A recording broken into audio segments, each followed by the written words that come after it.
Hello everyone, welcome back to non stop learning. I hope आप सभी अच्छे होंगे एंड आप सबकी पढ़ाई भी अच्छे से चल रही होगी। जैसा कि हम करंट अफेयर्स के घटना चक्र के पॉइंटर का जो संक्षिप्त वार्षिक संकलन है, इसमें 30 मई 2025 से लेके 15 जून 2026 तक के सारे करंट अफेयर्स दिए हैं। ये आपके आने वाले किसी भी एग्जाम में जहाँ करंट अफेयर्स के क्वेश्चंस पूछे जाते हैं उसके लिए ये मोस्ट इंपॉर्टेंट साबित होगा। तो चलिए शुरू करते हैं। उसके पहले अगर आप चैनल पे फर्स्ट बार हैं तो चैनल को सब्सक्राइब जरूर कर लें, बेल आइकन को भी ऑन कर लें।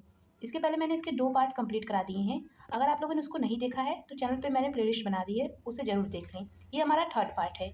आइए शुरू करते हैं दोस्तों। इसमें दिया हुआ है, भारत ने किस बीमा के लिए पहली स्वदेशी CRISPR जीन थेरेपी शुरू की? तो ये सिकल सेल रोग के लिए शुरू की। किसके लिए शुरू की? सिकल सेल रोग के लिए। नेक्स्ट है, इस नई थेरेपी का नाम क्या रखा गया है? इसका नाम बिरसा 101 रखा गया है। नेक्स्ट है, किस संस्था ने आकांक्षी ब्लॉकों के लिए जल बजट पर रिपोर्ट जारी की? ये नीति आयोग ने जारी की। आगे है, एशियाई बीज कांग्रेस 2025 कहाँ संपन्न हुआ? ये मुंबई महाराष्ट्र में संपन्न हुआ। आगे है, 30वें CII साझेदारी शिखर सम्मेलन का उद्घाटन किसने किया? ये राष्ट्रपति CP राधाकृष्णन ने किया। आगे है, यह सम्मेलन कहाँ संपन्न हुआ? यह विशाखापट्टनम आंध्र प्रदेश में संपन्न हुआ। आगे है, CII का पूरा नाम क्या है? CII का पूरा नाम है भारतीय उद्योग परिसंघ। आगे है, अक्षर महोत्सव 2025 का आयोजन किस संस्था ने किया? तो अक्षर महोत्सव 2025 का आयोजन राष्ट्रीय संग्रहालय संस्कृति मंत्रालय ने किया। नेक्स्ट है, महोत्सव की मुख्य थीम क्या थी? तो महोत्सव की मुख्य थीम थी अक्षर संस्कृति के स्तंभ के रूप में। नेक्स्ट है, यह महोत्सव भारत की किस विरासत का जश्न मना रहा है? तो धार्मिक और शास्त्रीय लिपि विरासत का जश्न मना रहा है। आगे है, तीसरा भारतीय सैन्य विरासत महोत्सव कहाँ आयोजित हुआ? ये नई दिल्ली में आयोजित हुआ। नेक्स्ट है, दिल्ली में हुए बम ब्लास्ट के बाद किस संगठन ने अल फफा यूनिवर्सिटी की सदस्यता निलंबित की? तो ये भारतीय विश्वविद्यालय संघ AIU की। नेक्स्ट है, अल फलाह यूनिवर्सिटी कहाँ स्थित है? ये फरीदाबाद हरियाणा में स्थित है। आगे है, 13वें अंतर्राष्ट्रीय पर्यटन मार्ट ITM 2025 का आयोजन कहाँ किया गया? ये गंगटोक सिक्किम में किया गया। नेक्स्ट है, ऑपरेशन नन्हे फरिश्ते को किसने लॉन्च किया? तो रेलवे सुरक्षा बल RPF ने लॉन्च किया। नेक्स्ट है, ऑपरेशन नन्हे फरिश्ते का मुख्य उद्देश्य क्या है? तो ये रेलवे परिसर ट्रेन में संकटपूर्ण या संदिग्ध परिस्थिति में पाए जाने वाले बच्चों को बचाना। नेक्स्ट है, ऑनलाइन प्लेटफॉर्म से गैर सहमति वाला अतरंग छवियों वाली सामग्री को हटाने के लिए मानक संचालन प्रक्रिया किस मंत्रालय द्वारा जारी की गई? तो ये इलेक्ट्रॉनिक्स और सूचना प्रौद्योगिकी मंत्रालय द्वारा जारी की गई। नेक्स्ट है, भारत में पहली मेगावाट घंटे स्तर की वेनेडियम फ्लो बैटरी का उद्घाटन कहाँ किया गया? तो ये NTPC नेत्रा अनुसंधान विकास केंद्र ग्रेटर नोएडा में किया गया। नेक्स्ट है, वेनेडियम रेडॉक्स फ्लो बैटरी की क्षमता कितनी है? तो इसकी क्षमता 3 मेगावाट घंटे है। आगे है, किस स्थान पर आतंकी बम धमाका हुआ? तो ये लाल किला मेट्रो स्टेशन के पास पुरानी दिल्ली में आतंकी बम धमाका हुआ। आगे है, विस्फोट में कितने लोग मारे गए? तो विस्फोट में लगभग 11 लोग मृत और 20 से अधिक लोग घायल हुए। भारत ने किस देश के साथ हज 2026 द्विपक्षीय समझौते पर हस्ताक्षर किए? सऊदी अरब के साथ। नेक्स्ट है, हज 2026 समझौते के तहत भारत के लिए निर्धारित तीर्थयात्रियों का कोटा कितना है? तो ये भारत के लिए निर्धारित तीर्थयात्रियों का कोटा 1,75,025 है। आगे चलते हैं। आगे है, 18वें अर्बन मोबिलिटी इंडिया सम्मेलन और प्रदर्शनी 2025 का आयोजन कहाँ किया गया? तो ये गुरुग्राम हरियाणा में किया गया। नेक्स्ट है, बिम्स्टेक भारत समुद्री अनुसंधान नेटवर्क का पहला सम्मेलन कहाँ आयोजित किया गया? यह कोच्चि केरल में आयोजित किया गया। नेक्स्ट है, एडलग्वी हुरन इंडिया पैलिथ्रापी लिस्ट 2025 के अनुसार सबसे अधिक दान देने वाले कौन है? तो ये शिवनादर एवं परिवार हैं।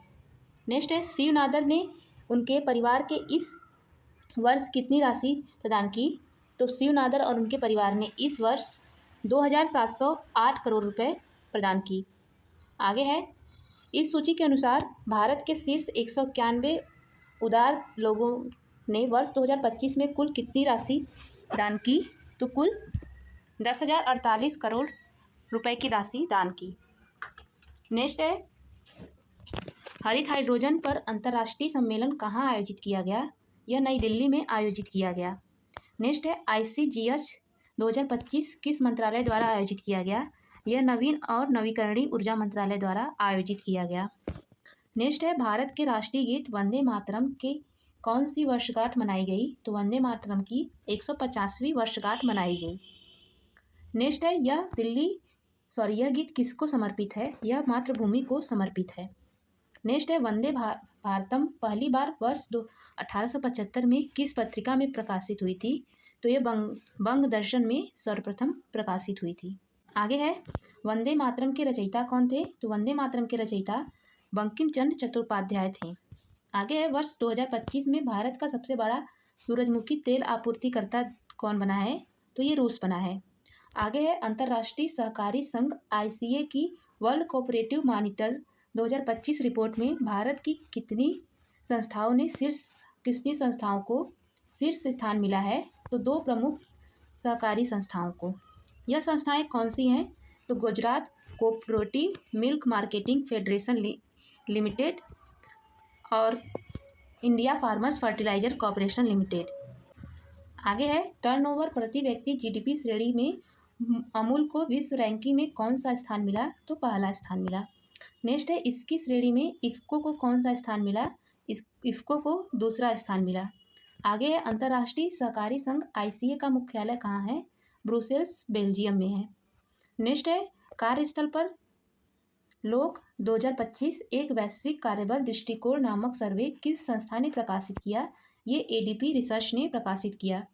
आगे है, वर्तमान निष्पक्षता भावना में शीर्ष स्थान किस देश को मिला? ये भारत को मिला।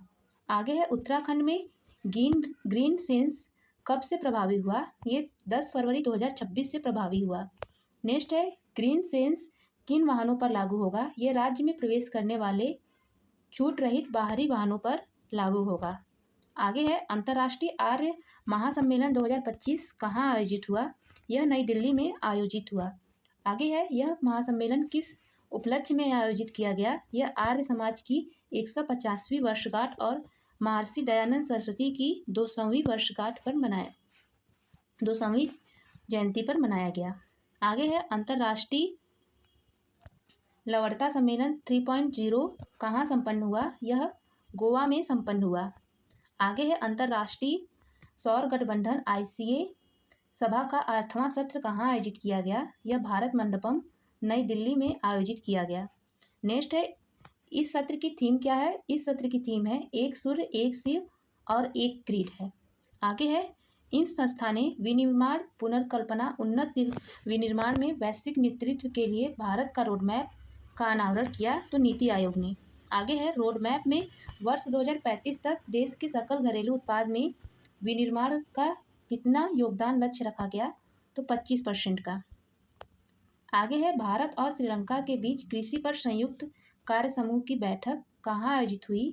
तो यह नई दिल्ली में आयोजित हुई। आगे है, हिंद प्रशांत क्षेत्रीय संवाद 2025 कहाँ आयोजित हुई? ये भी नई दिल्ली में आयोजित हुई।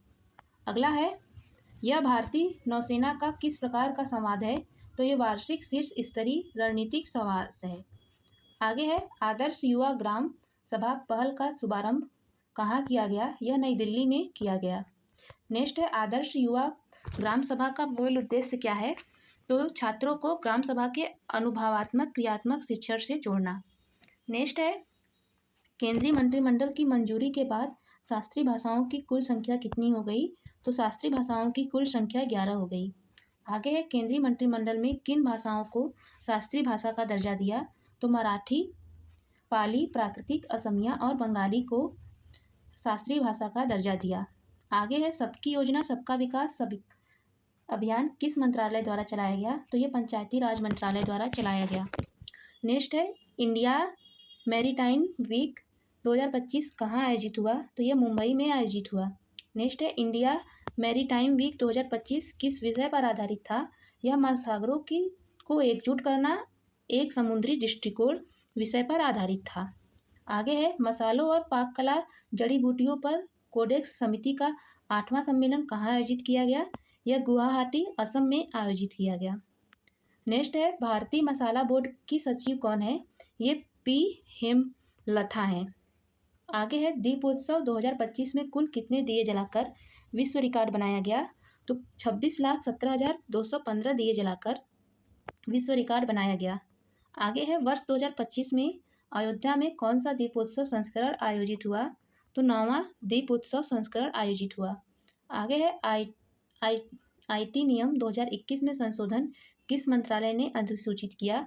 तो इलेक्ट्रॉनिक्स और सूचना प्रौद्योगिकी मंत्रालय ने अधिसूचित किया। आगे है, संशोधन का नाम क्या है? तो संशोधन का नाम सूचना प्रौद्योगिकी संशोधन अधिनियम 2025 स्वास्थ्य निर्देशन और डिजिटल मीडिया आचार संहिता है। संशोधन का मुख्य उद्देश्य क्या है? अवैध ऑनलाइन सूचना हटाना तथा आवधिक समीक्षा के जरिए पारदर्शिता और जवाबदेही बढ़ाना। नेक्स्ट है, सरकार ने खाद्य तेल नियमों को सख्त करने के लिए आदेश में संशोधन अधिसूचित किया। तो कब के भारत सरकार ने खाद्य तेल नियमों को सख्त करने के लिए किस आदेश में संशोधन अनुसूचित किया? तो वनस्पति तेल उत्पादन और उपलब्धता विनिमय आदेश 2011 में संशोधन अधिसूचित किया। नेक्स्ट है, भारत अंतर्राष्ट्रीय चावल सम्मेलन 2025 कहाँ आयोजित किया गया था? तो ये भारत मंडपम नई दिल्ली में आयोजित किया गया था। नेक्स्ट है, केंद्र सरकार द्वारा शुरू किए गए कपास मिशन की कुल लागत कितनी है? तो कपास मिशन की कुल लागत 600 करोड़ रुपए है। आगे है, कपास क्रांति मिशन का मुख्य उद्देश्य क्या है? उच्च उत्पादकता और लंबे रेशा वाली कपास की खेती को प्रोत्साहित करना। आगे है, प्रधानमंत्री गति शक्ति के तहत किस समूह का 100वां सत्र आयोजित किया गया? तो नेटवर्क प्लानिंग ग्रुप का 100वां सत्र आयोजित किया गया। आगे है, 100वें एनपीजी सत्र का मुख्य एजेंडा क्या था? प्रमुख अवसंरचना पहलों का मूल्यांकन करना। आगे है, आयरन व्हील्स ऑफ यूनिटी पहल के तहत साइकिल अभियान किस मंत्रालय द्वारा आयोजित किया गया? यह युवा कार्यक्रम और खेल मंत्रालय द्वारा आयोजित किया गया। आगे है, अभियान का आयोजन किस जयंती के उपलक्ष्य में हो रहा है? तो यह सरदार वल्लभ भाई पटेल की 150वीं जयंती के उपलक्ष्य में हो रहा है। आगे है, मुख्य साइकिलिंग अभियान कहाँ शुरू हुआ? तो ये श्रीनगर जम्मू कश्मीर में हुआ। नेक्स्ट है, 4,480 किलोमीटर की दूरी तय करते हुए इस साइकिल अभियान का समापन कहाँ हुआ? तो इसका समापन कन्याकुमारी तमिलनाडु में हुआ। आगे है, विधिक सूचना प्रबंधन और ब्रीफिट प्रणाली में सजीव मुकदमा डैशबोर्ड का उद्घाटन कहाँ किया गया? तो ये केंद्रीय विधि और न्याय राज्य मंत्री अर्जुन राम मेघवाल ने किया। आगे है, इस पहल का मुख्य उद्देश्य क्या है? तो मुकदमे के प्रबंधन में पारदर्शिता, जवाबदेही, दक्षता बढ़ाना। आगे है, यह डैशबोर्ड किन अदालतों फोरम के मामलों को कवर करता है? ये सुप्रीम कोर्ट, हाई कोर्ट और अन्य ट्रिब्यूनल मामलों को कवर करता है। आगे है, भारतीय राष्ट्रीय राजमार्ग प्राधिकरण NHAI का लक्ष्य वर्ष 2027 तक क्या है? तो ये देश में उत्पन्न सभी नगर पालिका कचरे का उपयोग सड़क निर्माण में करना इसका लक्ष्य है। आगे है, नागरिक पंजीकरण प्रणाली CRS रिपोर्ट 2023 के अनुसार भारत में पंजीकृत जन्मों की कुल संख्या कितनी रही? तो भारत में पंजीकृत जन्मों की कुल संख्या 2,52,07,070 रहा। आगे है, मैंग्रोव इकोसिस्टम के सतत जलीय कृषि को वैश्विक तकनीकी मान्यता किस संगठन ने दी? तो ये खाद्य और कृषि संगठन FAO ने दी। आगे है, मैंग्रोव इकोसिस्टम के सतत जलीय कृषि मॉडल कहाँ विकसित किया गया? तो ये सुंदरवन पश्चिम बंगाल में विकसित किया गया। आगे है, भगोड़े अपराधियों का प्रत्यारोपण चुनौतियां और रणनीतियां सम्मेलन का आयोजन किसने किया? तो ये केंद्रीय जांच ब्यूरो CBI ने किया। नेक्स्ट है, नागालैंड ने किस स्थल को वैश्विक मानकों वाले 50 पर्यटन स्थलों का विकास किया? तो ये पहल के तहत नामांकित किया गया। तो ये दुजुक घाटी। आगे है पूर्वी भारत के सबसे बड़े अत्याधुनिक मछली बाजार की आधारशिला कहाँ रखी गई? यह भुवनेश्वर उड़ीसा में रखी गई। आगे है कर्मचारी भविष्य निधि संगठन द्वारा विवादों और लीगल मामलों को आसान बनाने हेतु कौन सी योजना शुरू की गई? विश्वास योजना शुरू की गई। नेक्स्ट है किस राज्य ने सभी जिलों में स्वदेश मेले का आयोजन किया? तो यह उत्तर प्रदेश में सभी जिलों में स्वदेश मेले का आयोजन किया। आगे है स्वदेश मेले का मुख्य उद्देश्य क्या है? यह सूक्ष्म लघु और मध्यम उद्यमों को प्रोत्साहन और स्थानीय उत्पादों को बढ़ाना। आगे है ग्रामीण जल एवं स्वच्छता योजनाओं की डिजिटल मॉनिटरिंग को बढ़ाने हेतु पेयजल स्वच्छता विभाग ने किस संस्था के साथ समझौता ज्ञापन पर हस्ताक्षर किए? तो भास्कराचार्य राष्ट्रीय अंतरिक्ष अनुप्रयोग एवं भू सूचना विज्ञान संस्था द्वारा। आगे है सभी विद्युत वाहनों के लिए ध्वनि वाहन चेतावनी प्रणाली को सरकार ने किस तिथि से लागू करने का प्रस्ताव दिया? तो 1 अक्टूबर 2027 से। आगे है नए इलेक्ट्रिक वाहनों मॉडलों में आवास को किस तिथि से अनिवार्य किया जाएगा? तो 1 अक्टूबर 2026 से। आगे है राष्ट्रीय परिवार स्वास्थ्य सर्वेक्षण के आंकड़ों के अनुसार भारत में संस्थागत प्रसव बढ़कर कितने प्रतिशत हो गई?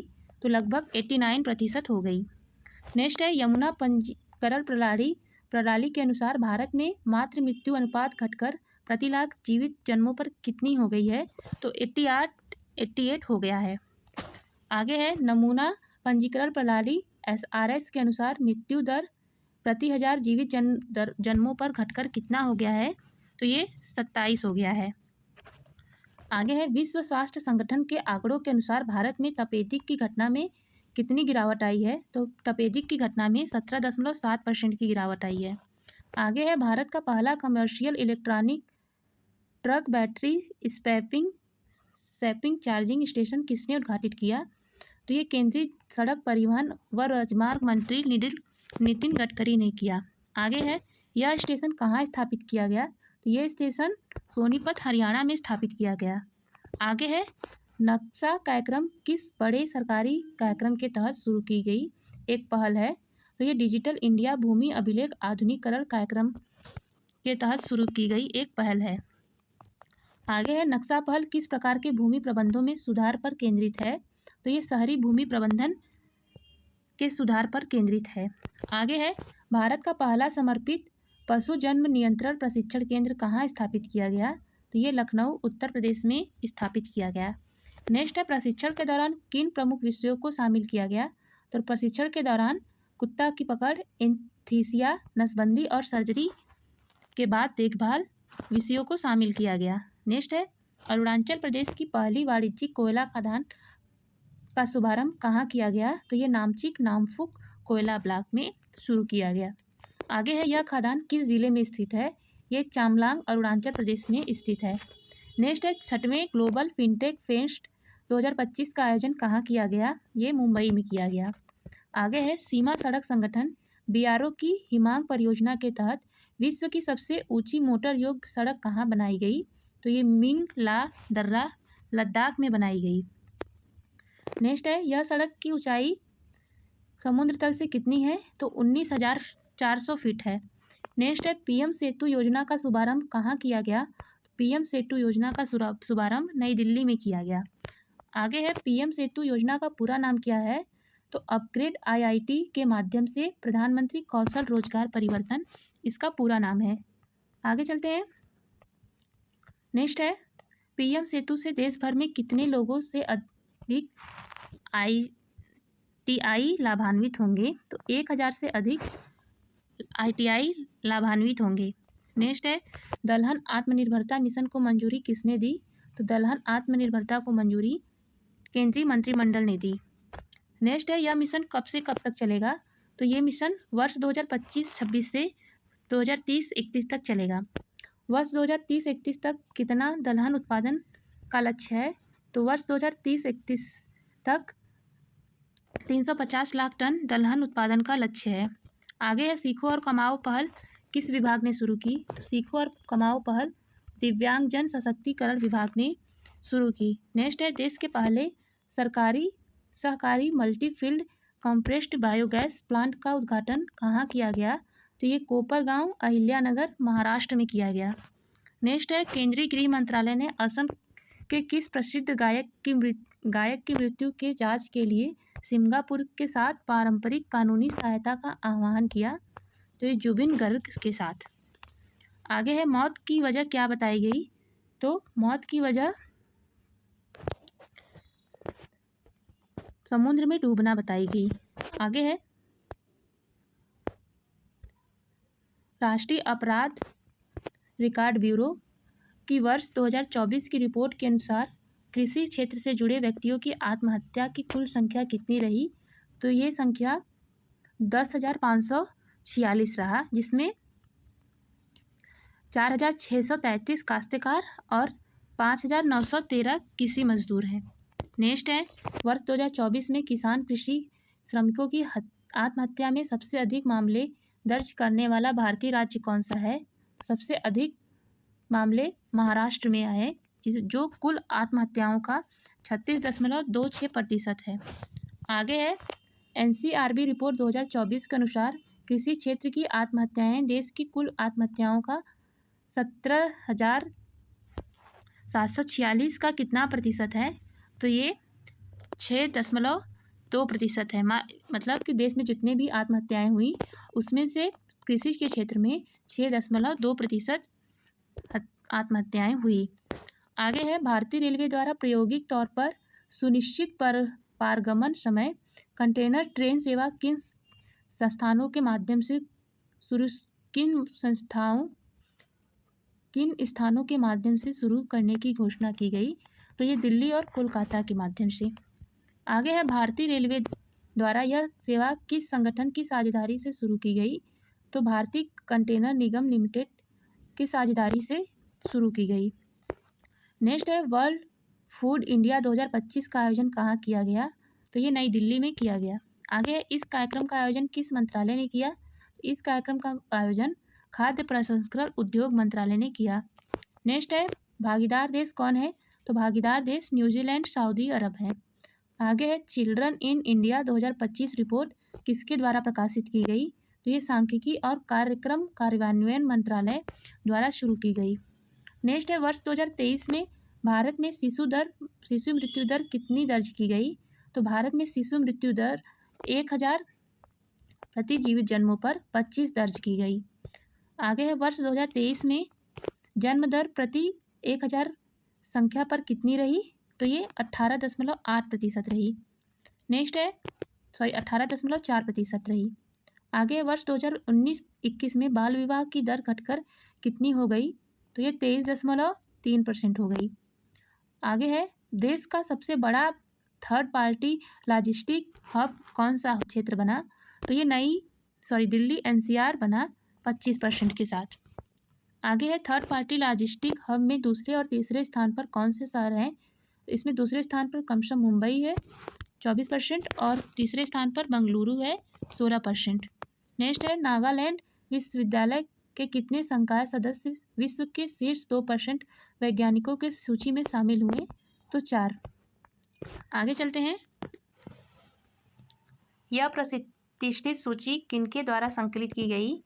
तो यह प्रतिष्ठित सूची स्टैनफोर्ड विश्वविद्यालय और एल्सेवियर प्रकाशक द्वारा संकलित की गई। नेक्स्ट है, यूपी इंटरनेशनल ट्रेड शो का आयोजन कहाँ किया गया? यह ग्रेटर नोएडा में किया गया। ग्रेटर नोएडा उत्तर प्रदेश में किया गया। आगे है, प्रकाश केंद्र कहाँ शुरू किया गया? तो प्रकाश केंद्र अखिल भारतीय आयुर्वेद संस्थान गोवा में शुरू किया गया। आगे है, यह केंद्र किस प्रकार का है? तो यह एकीकृत बाल न्यूरो पुनर्वास केंद्र है। नेक्स्ट है, छत्तीसगढ़ के किस जिले को की 75 ग्राम पंचायतों को बाल विवाह मुक्त पंचायत घोषित किया गया? तो ये सूरजपुर को। आगे है, CSIR स्टार्टअप कॉन्क्लेव कहाँ आयोजित हुआ? तो ये लखनऊ में आयोजित हुआ। आगे है, निर्वाचन आयोग ने कितने पंजीकृत गैर मान्यता प्राप्त राजनीतिक दलों को सूची से हटा दिया? तो 474 पंजीकृत गैर मान्यता प्राप्त राजनीतिक दलों को सूची से हटा दिया। आगे है, इन दलों को हटाने का मुख्य कारण क्या था? तो इन्होंने 2019 में एक भी चुनाव न लड़ना। आगे है पिछले 2 महीनों में कुल कितने दलों की सूची से हटा दिया गया, तो 808 दलों को। नेक्स्ट है यह कार्यवाही किस कानून के तहत की गई, तो ये प्रतिनिधित्व अधिनियम 1951 की धारा 29A के तहत की गई। नेक्स्ट है भारत में कितने नए प्राकृतिक स्थानों को यूनेस्को की अस्थायी विश्व धरोहर सूची में शामिल किया गया, तो 7 प्राकृतिक स्थानों को यूनेस्को के अस्थायी विश्व धरोहर सूची में शामिल किया गया। आगे है इन नए स्थानों के जुड़ने के बाद अस्थायी सूची में भारत के कुल कितने स्थल हो गए, तो 69 हो गए। नेक्स्ट है केंद्रीय गृह मंत्री अमित शाह ने भारत के सबसे बड़े और आधुनिक खेल परिसर का उद्घाटन कहाँ किया, तो ये नारणपुरा अहमदाबाद गुजरात में किया। नेक्स्ट है इस खेल परिसर का क्या नाम है, तो इस खेल परिसर का नाम वीर सावरकर खेल परिसर है। आगे है विश्व पुलिस और अग्निशामक खेल 2029 का कहाँ प्रस्तावित है, तो ये अहमदाबाद में प्रस्तावित है। आगे है ज्ञान भारतम पर अंतर्राष्ट्रीय सम्मेलन कहाँ आयोजित किया गया, ये नई दिल्ली में आयोजित किया गया। आगे है सम्मेलन का मुख्य विषय क्या था, तो सम्मेलन का मुख्य विषय था पांडुलिपि विरासत के माध्यम से भारत के ज्ञान विरासत का पुनरुद्धार। नेक्स्ट है देश का 15वां राष्ट्रपति किसे चुना गया, तो देश का 15वां राष्ट्रपति CP राधाकृष्णन को चुना गया। ये NDA से हैं। आगे है उप विजेता कौन रहे, तो उप विजेता V सुदर्शन रेड्डी रहे जो इंडिया गठबंधन से हैं।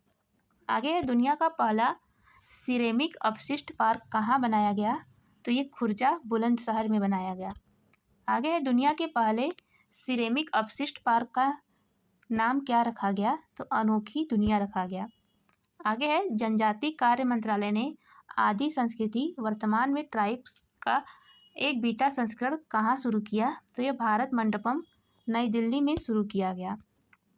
आदि संस्कृति ट्राइबेक्स को दुनिया का पहला क्या कहा गया, तो जनजाति कलाओं का डिजिटल विश्वविद्यालय कहा गया। नेक्स्ट है नेवर अलोन कार्यक्रम किस संस्थान ने शुरू किया, ये एम्स नई दिल्ली ने शुरू किया। नेक्स्ट है इस कार्यक्रम का मुख्य उद्देश्य क्या है, इस कार्यक्रम का मुख्य उद्देश्य छात्रों की आत्महत्याओं को रोकना और मानसिक स्वास्थ्य जागरूकता बढ़ाना है।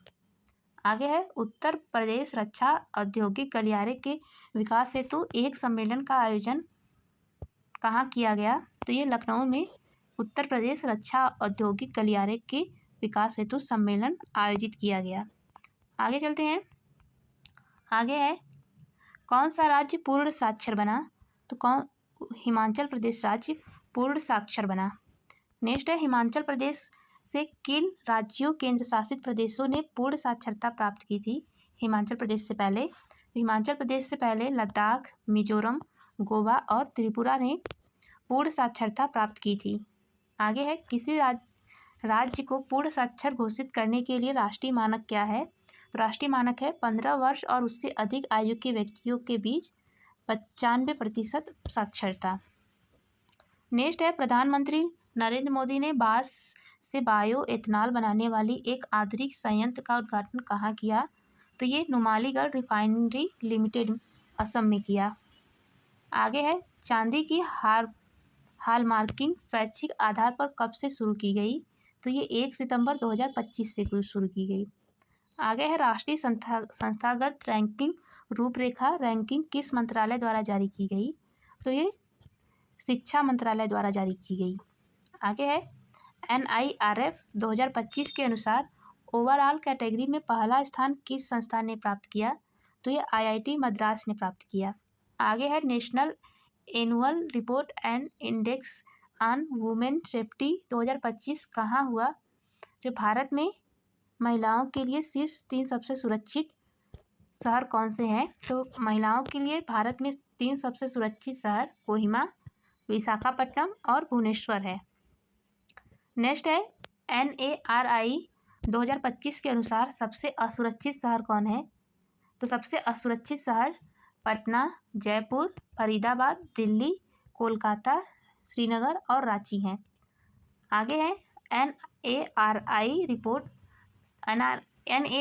रिपोर्ट 2025 किसके द्वारा जारी की गई, तो ये राष्ट्रीय महिला आयोग द्वारा जारी की गई।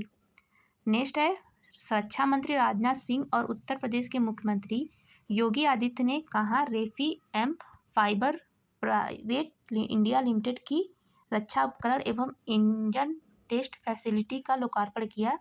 तो ये नोएडा गौतम बुद्ध नगर में। आगे है, नौवां इंडिया मोबाइल कांग्रेस 2025 कहाँ आयोजित हुआ? तो ये यशोभूमि कन्वेंशन सेंटर द्वारका नई दिल्ली में आयोजित हुआ।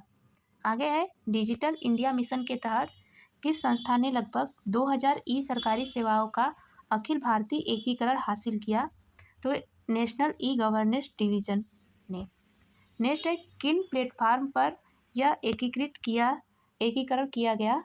तो ये डिजीलॉकर ई डिस्ट्रिक्ट प्लेटफॉर्म पर एकीकरण किया गया। आगे है, इस एकीकरण में कितने राज्यों और केंद्र शासित प्रदेशों को शामिल किया गया? तो सभी 36 राज्य और केंद्र शासित प्रदेशों को शामिल किया गया।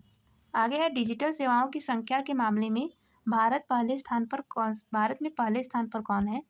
तो भारत में पहले स्थान पर महाराष्ट्र है 554 सेवाओं के साथ। आगे है, चौथे और पांचवें स्थान पर क्रमशः कौन है? तो चौथे स्थान पर असम है 102 सेवाओं के साथ और उत्तर प्रदेश पांचवें स्थान पर है 86 सेवाओं के साथ। नेक्स्ट है, किस मंत्रालय के तहत अराइजर फॉर यू पहल शुरू की गई? तो यह इलेक्ट्रॉनिक्स और सूचना प्रौद्योगिकी मंत्रालय द्वारा शुरू की गई। आगे है, इस पहल का उद्देश्य क्या है? तो इस पहल का उद्देश्य है युवाओं में उद्यमशीलता को बढ़ाना और नवाचार को प्रोत्साहित करना। आगे है, ब्रिक्स CCI हेल्थ केयर शिखर सम्मेलन 2025 की अध्यक्षता किसने की?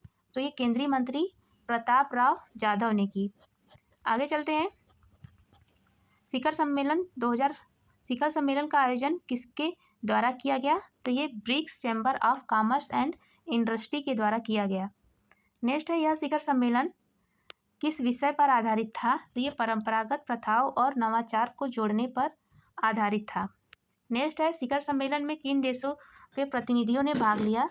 तो शिखर सम्मेलन में ब्राज़ील, रूस, भारत, चीन, दक्षिण अफ्रीका देशों ने भाग लिया। आगे है, 17वें CII ग्लोबल मेडटेक समिट 2025 का आयोजन कहाँ हुआ? तो यह नई दिल्ली में हुआ। आगे है, मोबाइल फ़ोन के लिए भारत का पहला टेपर्ड ग्लास उत्पादन कहाँ स्थापित किया गया? तो ये नोएडा उत्तर प्रदेश में स्थापित किया गया। आगे है, भारत का पहला आदिवाड़ी बीटा संस्करण किस मंत्रालय ने लॉन्च किया? तो भारत का पहला आदिवाड़ी बीटा संस्करण जनजाति कार्य मंत्रालय ने लॉन्च किया। नेक्स्ट है, राज्य ऊर्जा दक्षता सूचकांक 2024 में शीर्ष प्रदर्शन करने वाले राज्य कौन कौन से हैं? तो शीर्ष प्रदर्शन करने वाले राज्य महाराष्ट्र, आंध्र प्रदेश, असम और त्रिपुरा है। आगे है, प्रधानमंत्री नरेंद्र मोदी ने कहाँ ग्रीन मोबिलिटी पहल का उद्घाटन किया? तो प्रधानमंत्री नरेंद्र मोदी ने हसनपुर, अहमदाबाद, गुजरात में ग्रीन मोबिलिटी पहल का उद्घाटन किया। आगे है, प्रधानमंत्री ने किस कंपनी के पहले made in India battery electric वाहन का उद्घाटन किया? तो मारुति सुजुकी। आगे है, केंद्रीय मंत्रिमंडल ने किस योजना के पुनर्गठन की मंजूरी दी? तो केंद्रीय मंत्रिमंडल ने PM स्वनिधि योजना के पुनर्गठन की मंजूरी दी। नेक्स्ट है, PM स्वनिधि योजना के तहत ऋण अवधि को कब तक बढ़ाया गया? तो 31 मार्च 2030 तक बढ़ाया गया। आगे है, उत्तर प्रदेश के किस शहर में पहला शहरी सार्वजनिक परिवहन रोपवे का ट्रायल रन किया जा रहा है? तो ये वाराणसी में पहला सार्वजनिक परिवहन रोपवे का ट्रायल किया जा रहा है। नेक्स्ट है, वाराणसी रोपवे की कुल लंबाई कितनी होगी? तो वाराणसी रोपवे की कुल लंबाई 3.75 किलोमीटर होगी। आगे है, हाल ही में केंद्र सरकार ने किसे नया उप राष्ट्रीय सुरक्षा सलाहकार नियुक्त किया है? तो अनीश दयाल सिंह को नया उप राष्ट्रीय सुरक्षा सलाहकार नियुक्त किया है। आगे है, भारत और दक्षिण अफ्रीका ने कृषि पर संयुक्त कार्य समूह की कौन सी बैठक आयोजित की? तो कृषि पर 5वीं कार्य समूह की बैठक आयोजित की। आगे है, बैठक का माध्यम क्या था? तो बैठक का माध्यम वर्चुअल था। नेक्स्ट है, रेल मंत्रालय और NTPC ने फ्लाई ऐश पर राष्ट्रीय सम्मेलन कहाँ आयोजित किया? तो ये नोएडा में आयोजित किया। आगे है, फ्लाई ऐश का सबसे बड़ा उपयोग किस क्षेत्र में हुआ? तो फ्लाई ऐश का सबसे बड़ा उपयोग सड़कों और फ्लाईओवरों के निर्माण में हुआ। नेक्स्ट है, किसके नेतृत्व में अगली पीढ़ी के सुधारों और विकसित भारत के दृष्टि को साकार करने हेतु उच्च स्तरीय समितियों का गठन किया गया? तो राजीव गौबा के। नेक्स्ट है, राजीव गौबा वर्तमान में किस संस्था के पूर्णकालिक सदस्य हैं? तो ये नीति आयोग के पूर्णकालिक सदस्य हैं। आगे है, भारत सरकार ने 2047 तक विकसित राष्ट्र बनाने हेतु दीर्घकालिक नीतियों कार्य योजनाओं पर रणनीति बनाने के लिए किस समिति का गठन किया? तो विकसित भारत लक्ष्यों पर समिति। आगे है, संसद ने किस संशोधन विधेयक को पारित किया? तो संसद ने खनन और खनिज संशोधन विधेयक 2025 को पारित किया। आगे है, यह विधेयक किस मूल अधिनियम में संशोधन करता है? तो ये विधेयक खान और खनिज अधिनियम 1957 को विनियमित करता है। नेक्स्ट है, विधेयक के अनुसार पट्टधारक मौजूदा पट्टे के अन्य खनिजों को जोड़ने के लिए आवेदन किसके पास कर सकता है? तो ये राज्य सरकार के पास कर सकता है। नेक्स्ट है, मुख्यमंत्री योगी आदित्य ने कहाँ पर उत्तर प्रदेश के पहले और दूसरे ग्रीन हाइड्रोजन संयंत्र का उद्घाटन किया? तो ये गोरखपुर में किया। आगे है, अमित शाह ने किन 3 विधेयकों को लोकसभा में प्रस्तुत किया? तो ये भारतीय संविधान 131वां संविधान संशोधन विधेयक, केंद्र शासित प्रदेश सरकार संशोधन विधेयक और जम्मू कश्मीर पुनर्गठन संशोधन विधेयक 2025। नेक्स्ट है, इन विधेयकों के अनुसार जेल में रहते हुए कौन सरकार नहीं चला सकता? तो प्रधानमंत्री, मुख्यमंत्री और केंद्र तथा राज्य के मंत्री जेल में रहते हुए सरकार नहीं चला सकता।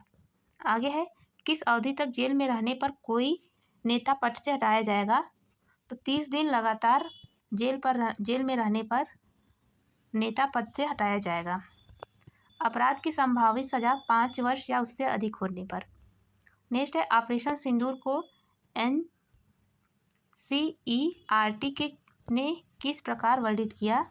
तो NCERT ने सैन्य सफलता, तकनीकी सफलता और राजनीतिक संदेश के प्रकार में वर्णित किया।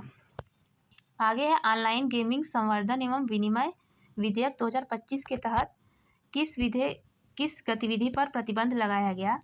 तो ऑनलाइन मनी गेमिंग पर प्रतिबंध लगाया गया।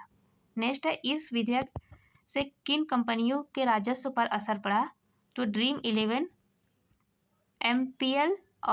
MPL और पोकरबाजी आदि पर। नेक्स्ट है, राज्य का पूर्ण डिजिटल साक्षर राज्य घोषित किया गया। भारत का पहला पूर्ण डिजिटल साक्षर राज्य किसे घोषित किया गया? तो ये केरल को किया गया। नेक्स्ट है, मेड इन इंडिया लेबल के लिए न्यूनतम मूल्य संवर्धन मापदंड क्या है? तो 50% न्यूनतम मूल्य संवर्धन मानदंड होना चाहिए। वर्तमान में अन्न चक्र तकनीक कितने राज्यों केंद्र शासित प्रदेशों में लागू की गई? तो 30 प्रदेशों में लागू की गई है। आगे है, अन्न चक्र तकनीक किसके सहयोग से विकसित की गई? तो अन्न चक्र तकनीक विश्व खाद्य कार्यक्रम और IIT दिल्ली द्वारा विकसित की गई। नेक्स्ट है, भारतीय प्रबंधन संस्थान विधेयक 2025 किस अधिनियम में संशोधित करता है? तो ये भारतीय आपदा संस्थान अधिनियम 2017 में संशोधित करता है। आगे है, इस विधेयक में कहाँ नया IIM स्थापित करने का प्रावधान है? तो गुवाहाटी असम में नया IIM स्थापित करने का प्रावधान है। आगे है, गुवाहाटी IIM गुवाहाटी भारत का कौन सा IIM होगा? ये 22वां IIM होगा। नेक्स्ट है, IIM गुवाहाटी पूर्वोत्तर क्षेत्र में कौन सा IIM होगा? यह दूसरा पूर्वोत्तर क्षेत्र में IIM होगा। नेक्स्ट है, पूर्वोत्तर क्षेत्र में पहला IIM कहाँ स्थापित है? ये शिलोंग में स्थापित है। नेक्स्ट है, प्रधानमंत्री सूक्ष्म खाद्य प्रसंस्करण उद्यम औपचारिकरण योजना किस प्रकार की योजना है? तो ये मांग आधारित योजना है। नेक्स्ट है PMFME योजना का लक्ष्य क्या है? तो ये PMFME का लक्ष्य है सूक्ष्म खाद्य प्रसंस्करण उद्यमों को औपचारीकरण। सूक्ष्म खाद्य प्रसंस्करण उद्यमों को औपचारीकरण। नेक्स्ट है सभासार पूरे देश में किसके लिए लागू किया गया? तो सभासार पूरे देश में ग्राम सभा और अन्य पंचायत बैठकों का AI की सहायता से बैठक सार तैयार करने हेतु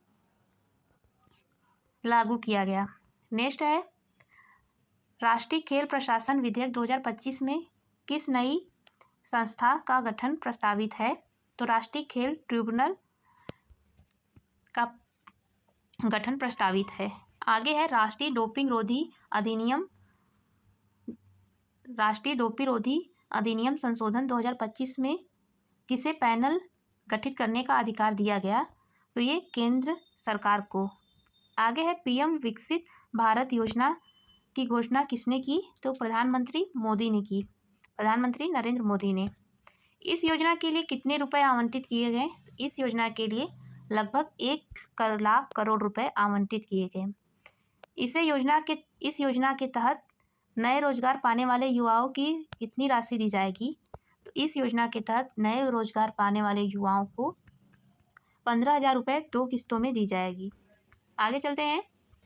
मिशन सुदर्शन चक्र की घोषणा कहाँ से की गई? तो मिशन सुदर्शन चक्र की घोषणा लाल किले से की गई। आगे है मिशन सुदर्शन चक्र का लक्ष्य क्या है? तो मिशन सुदर्शन चक्र का लक्ष्य स्वदेशी वायु रक्षा प्रणाली विकसित करना है।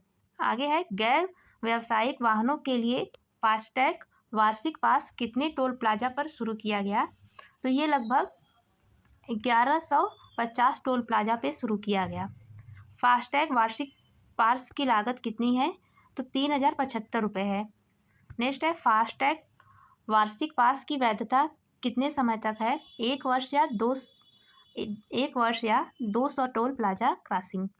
नेक्स्ट है भारतीय रेलवे ने एशिया के किस सबसे बड़े मालगाड़ी का सफलतापूर्वक ट्रायल रन किया? तो रुद्रशास्त्र का। नेक्स्ट है रुद्रशास्त्र मालगाड़ी की लंबाई कितनी है? 4.5 किलोमीटर। नेक्स्ट है रुद्रशास्त्र का ट्रायल रन किन 2 स्थानों के बीच हुआ? तो ये गंज ख्वाजा रेलवे स्टेशन चंदौली उत्तर प्रदेश से गढ़वा रेलवे स्टेशन गढ़वा झारखंड के बीच हुआ। आगे है केंद्रीय प्रौद्योगिकी राज्य मंत्री जितेंद्र सिंह ने देश की पहली animal stem cell bio bank का उद्घाटन कहाँ किया? तो देश के पहले animal stem cell bio bank का उद्घाटन राष्ट्रीय पशु जैव प्रौद्योगिकी संस्थान NIMB हैदराबाद में किया। नेक्स्ट है वर्ष 2025 में भारत में एशियाई शेरों की आबादी कितनी हो गई? तो वर्ष 2025 में भारत में एशियाई शेरों की आबादी 891 हो गई। पिछले 1 दशक में एशियाई शेरों की आबादी में लगभग कितने प्रतिशत वृद्धि हुई? तो लगभग 70.36% वृद्धि हुई। नेक्स्ट है टाटो सेकेंड जल विद्युत परियोजना के लिए निवेश प्रस्ताव को किसने मंजूरी दी? तो आर्थिक मामलों के मंत्रिमंडलीय समिति ने मंजूरी दी। नेक्स्ट है टाटो सेकेंड जल विद्युत परियोजना कहाँ स्थित है? यह सिरोमी जिला अरुणाचल प्रदेश में स्थित है। नेक्स्ट है टाटो सेकेंड परियोजना किस नदी पर बनाई जा रही है? यह सियाम नदी पर बनाई जा रही है। नेक्स्ट है औषधि गुणवत्ता और सुरक्षा बढ़ाने के लिए किस पहल की शुरुआत की गई? तो श्रेष्ठ पहल की शुरुआत की गई। आगे है कोपिली नदी को राष्ट्रीय राजमार्ग के रूप में किस नाम से जाना जाता है? तो राष्ट्रीय राजमार्ग के रूप में NW राष्ट्रीय जलमार्ग के रूप में NW के रूप में जाना जाता है। आगे है MS स्वामीनाथन शताब्दी अंतर्राष्ट्रीय सम्मेलन कहाँ आयोजित किया गया? नई दिल्ली में आयोजित किया गया। हर्बल औषधि सुरक्षा विनियमन पर WHO की 3 दिवसीय कार्यशाला कहाँ आयोजित की गई? तो ये गाजियाबाद उत्तर प्रदेश में आयोजित की गई। नेक्स्ट है इस कार्यशाला का मुख्य उद्देश्य क्या है? तो इस कार्यशाला का मुख्य उद्देश्य है पारंपरिक औषधियों के लिए वैश्विक मानकों को मजबूत करना। आगे है सावलकोट जल विद्युत परियोजना किस राज्य या केंद्र शासित प्रदेश में है? तो ये जम्मू एंड कश्मीर राज्य में है, जम्मू एंड कश्मीर केंद्र शासित प्रदेश में है। नेक्स्ट है सावलकोट परियोजना किस नदी पर बनाई जा रही है? सावलकोट परियोजना चिनाब नदी पर बनाई जा रही है।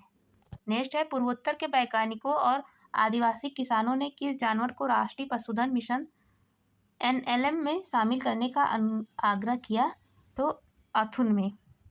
नेक्स्ट है वर्ष 2019 की पशुधन जनगणना के अनुसार भारत में दुनिया की कितनी प्रतिशत मिथुन आबादी है? तो लगभग 97.57% मिथुन की आबादी है। आगे है भारत में सबसे अधिक मिथुन किस राज्य में पाए जाते हैं? सबसे अधिक मिथुन अरुणाचल प्रदेश में पाए जाते हैं। नेक्स्ट है किसने क्षेत्रीय भाषाओं में नवाचार को बढ़ावा देने के लिए डिजिटल प्रभाग भाषणी के साथ समझौता किया? तो ये अटल नवाचार मिशन नीति आयोग ने के साथ समझौता किया। आगे है समुद्री माल परिवहन विधेयक 2025 किस अधिनियम को प्रस्तावित करेगा? तो ये भारतीय समुद्री माल परिवहन अधिनियम 2025 को प्रस्तावित करेगा। आगे है परीक्षा पे चर्चा 2025 को किस लिए गिनीज वर्ल्ड रिकॉर्ड से सम्मानित किया गया?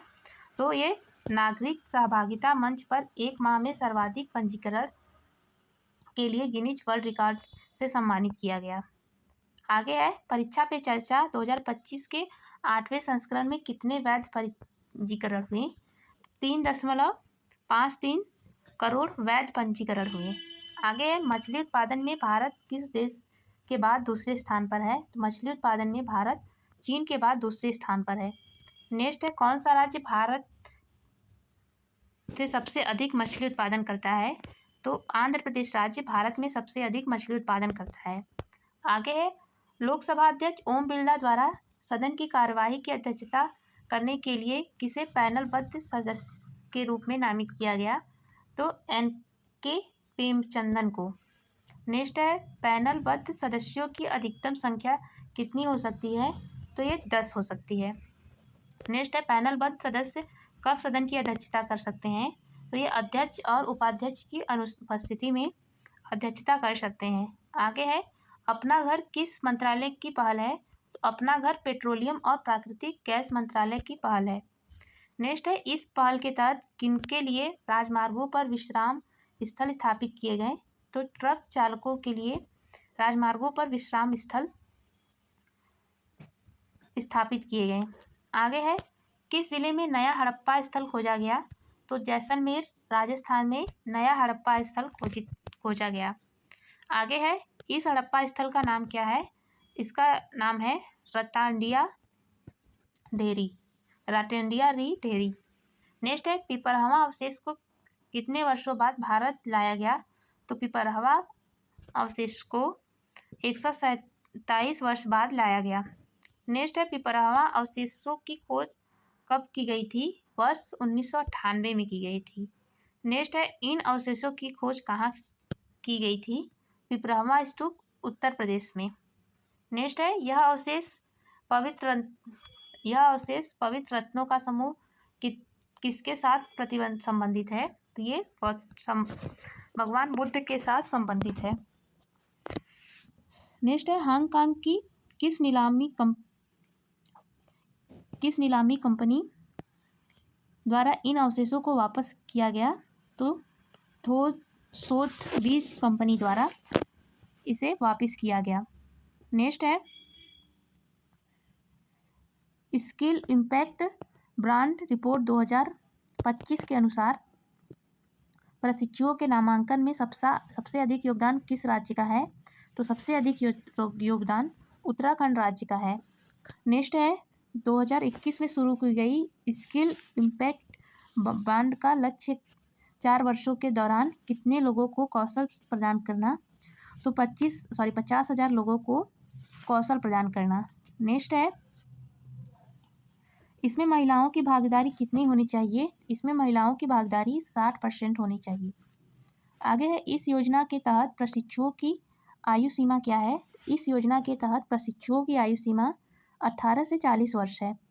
नेक्स्ट है बुद्ध स्मारक दर्शन संग्रहालय सह स्मृति स्तूप की अनुमानित लागत कितनी है? इसकी अनुमानित लागत है 550 करोड़ से अधिक। आगे है, भारत की पहली हिंदी माध्यम MBBS कॉलेज कहाँ स्थापित करने की घोषणा की गई है? तो ये हिंदी माध्यम का पहला MBBS कॉलेज जबलपुर मध्य प्रदेश में घोषित करने का स्थापित करने की घोषणा की गई है। आगे चलते हैं दोस्तों। आगे कोसी मोची नदी संपर्क परियोजना किस योजना के तहत शामिल किया गया? तो ये प्रधानमंत्री कृषि सिंचाई योजना तत्कालीन त्वरित सिंचाई लाभ कार्यक्रम के तहत शामिल किया गया। आगे है, इस परियोजना से बिहार के किन जिलों की सिंचाई सुविधा मिलने की संभावना है? तो इस परियोजना से बिहार के अररिया, पूर्णिया, किशनगंज और कटिहार राज्यों को सिंचाई सुविधा मिलने की संभावना है। नेक्स्ट है, ज्ञान भारतम मिशन की शुरुआत किसके द्वारा की गई? ज्ञान भारतम मिशन की शुरुआत प्रधानमंत्री नरेंद्र मोदी के द्वारा की गई। आगे है, इस मिशन के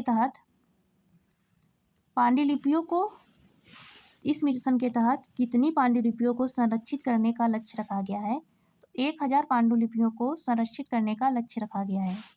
आगे है, ज्ञान भारत मिशन को किस मंत्रालय द्वारा संचालित किया जा रहा है? तो ज्ञान भारत मिशन को केंद्रीय संस्कृति मंत्रालय द्वारा संचालित किया जा रहा है। नेक्स्ट है, सर्वाधिक समय तक निर्बाध कार्यकाल वाले दूसरे भारतीय प्रधानमंत्री कौन बने हैं? तो सर्वाधिक समय तक निर्बाध कार्यकाल 4078 दिन तक वाले दूसरे भारतीय प्रधानमंत्री नरेंद्र मोदी बने हैं। लगातार कार्यकाल के संदर्भ में उन्होंने किसको पीछे छोड़कर दूसरा स्थान प्राप्त किया? तो इंदिरा गांधी को पीछे छोड़कर दूसरा स्थान उन्होंने प्राप्त किया। नेक्स्ट है, आगे है, किस संस्थान ने प्राचीन बौद्ध स्तूपों के संकेतों की पहचान हेतु GRR सर्वेक्षण किया? तो भारतीय प्रौद्योगिकी संस्थान IIT कानपुर ने। नेक्स्ट है, यह सर्वेक्षण कहाँ हुआ? तो यह सर्वेक्षण यमुनानगर जिला हरियाणा में हुआ। आगे है, राष्ट्रीय संकट प्रबंधन समिति का गठन किस अधिनियम के तहत किया गया? तो ये आपदा प्रबंधन अधिनियम 2005 के तहत किया गया। नेक्स्ट है, राष्ट्रीय संकट प्रबंधन समिति का गठन किसके निपटान के लिए किया गया? तो ये राष्ट्रीय प्रभाव वाली बड़ी आपदाओं के निपटान के लिए किया गया। आगे चलते हैं। आगे दिया हुआ है, पिछले 5 वर्षों में भारत में बौद्धिक संपदा फाइलिंग में कितनी वृद्धि हुई? तो 44% की वृद्धि हुई। नेक्स्ट है, किस बौद्धिक संपदा श्रेणी में सबसे अधिक 380% की वृद्धि देखी गई? तो भौगोलिक संकेतक के श्रेणी में। नेक्स्ट है, भारत में समुद्राशील और समृद्ध शहरों की ओर रिपोर्ट किसके द्वारा जारी की गई? यह विश्व बैंक के द्वारा जारी की गई। नेक्स्ट है, विश्व बैंक ने यह रिपोर्ट किसके सहयोग से तैयार किया?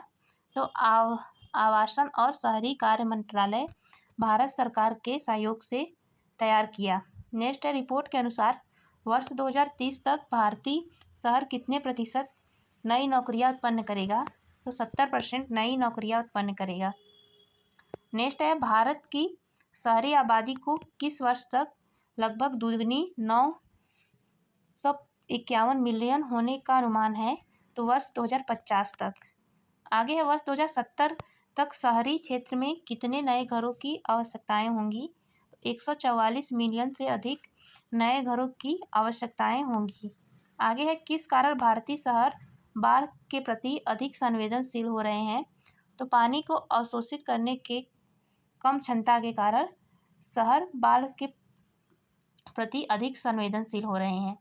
नेक्स्ट है, रिपोर्ट के अनुसार वर्ष 2025 तक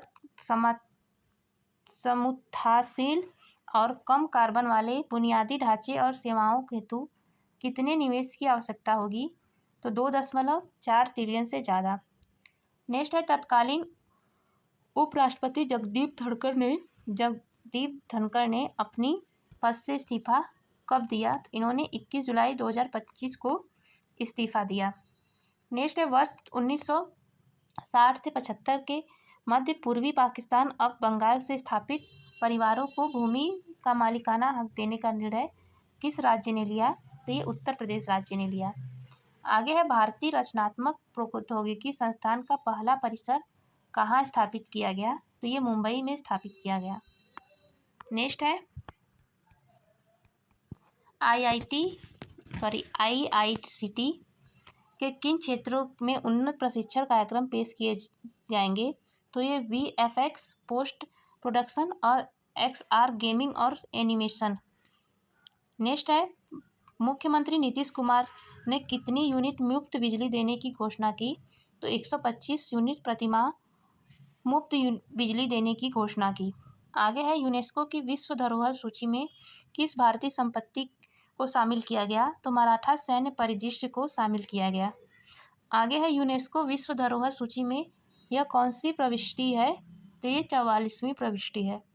आगे है मराठा सैन्य परिदृश्य में कुल कितने किले शामिल हैं? तो 12 किले शामिल हैं। आगे है यह किले किन राज्यों में स्थित हैं? तो ये महाराष्ट्र और तमिलनाडु में स्थित हैं। आगे है भारत में पेट्रोल में 20% इथेनॉल मिश्रण का लक्ष्य कब हासिल किया? तो वर्ष 2025 में हासिल किया। आगे है प्रधानमंत्री धन्य धन कृषि योजना को कितने जिलों में लागू करने की मंजूरी दी गई है? तो 100 जिलों में लागू करने की मंजूरी दी गई है। आगे है यह योजना किन जिलों में लागू की गई? तो यह योजना कम फसल उत्पादकता वाले जिलों में लागू की गई। आगे है बिम्स्टेक बंदरगाह सम्मेलन 2025 का आयोजन कहाँ किया गया? तो बिम्स्टेक बंदरगाह सम्मेलन 2025 का आयोजन विशाखापट्टनम, आंध्र प्रदेश में किया गया। आगे है इस सम्मेलन के दौरान मुंबई में किस केंद्र की स्थापना की घोषणा की गई? तो बिम्स्टेक सतत समुद्री परिवहन केंद्र की स्थापना की घोषणा की गई। आगे है अदिति योजना का शुभारंभ कहाँ किया गया?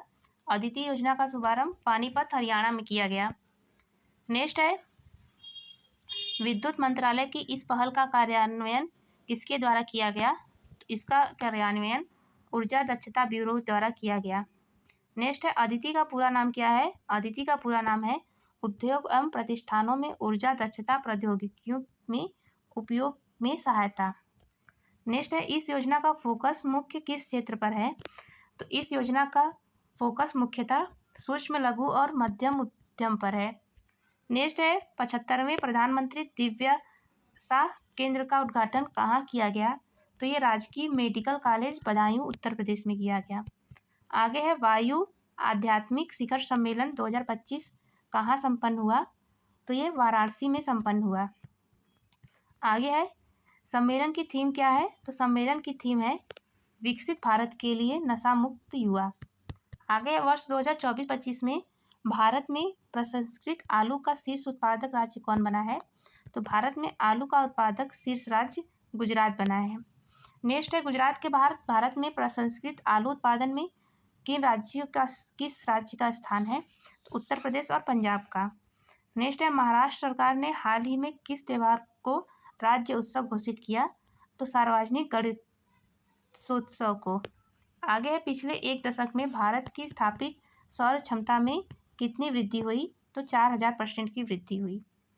नेक्स्ट है जम्मू कश्मीर का कौन सा गांव भारत की पहली कार्बन तटस्थ पंचायत बना? तो ये पल्ली गांव। आगे है प्रधानमंत्री कुसुम योजना किससे संबंधित है? यह कृषि अर्थव्यवस्था में सौर पंपों के विस्तार से संबंधित है। नेक्स्ट है किसकी 150वीं जयंती पर स्मारक डाक टिकट जारी किया गया? तो श्यामा प्रसाद मुखर्जी के जयंती पर डाक टिकट जारी किया गया। तो आज का वीडियो यहीं पे समाप्त करते हैं दोस्तों। इसके आगे का हम नेक्स्ट वीडियो में देखेंगे। तो वीडियो अच्छी लगी तो वीडियो को शेयर जरूर करिएगा और अपने दोस्तों में भी शेयर करिएगा। तो मिलते हैं इसके नेक्स्ट पार्ट में।